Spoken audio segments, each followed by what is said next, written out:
Hello, this is Talia Andrews and welcome to the Asia edition of TDTV. The International Air Transport Association has urged governments to reach an agreement on a global framework to manage the aviation industry's emissions.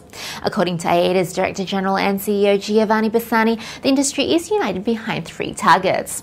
Firstly, a 1.5% average annual improvement in fuel efficiency by 2020. Secondly, capping net emissions from 2020 with carbon neutral growth. And finally, cutting emissions in half by 2050 compared to 2005. In other news, Carnival Australia has announced it will deploy a record 15 ships in the market over the coming months. Meanwhile, the country's leading cruise liners are set to carry a total of 220,000 passengers, a 16% increase on the company's previous record last summer.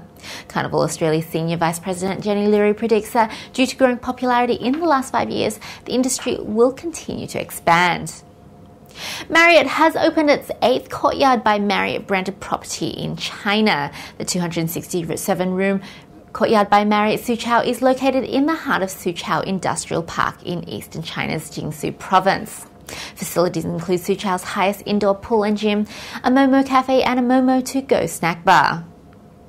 Air France has announced plans to resume direct flights from Paris Charles de Gaulle Airport to Ho Chi Minh City on the 2nd of November, 6 years after pulling out of the route.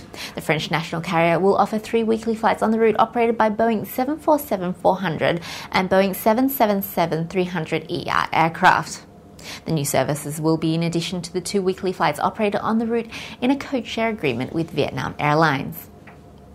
Japan Airlines and Qantas have agreed to code-share on the Australian Airlines daily flights between Singapore and Brisbane. Following the agreement, which comes into effect today, JAL will retain Brisbane in its international network following the suspension of its direct flights between Tokyo Narita and the Australian city.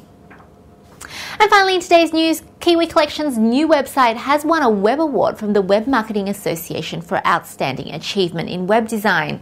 Launched in April, KiwiCollection.com has seen a 275% increase in traffic and a 312% rise in reservations, with average booking values of $1,260. The site, which offers more than 2,100 hotels in 127 countries, was selected for its intuitive usability and timeless design. And that's it for today. Thanks for watching the Asia edition of TDTV. We'll see you again next week.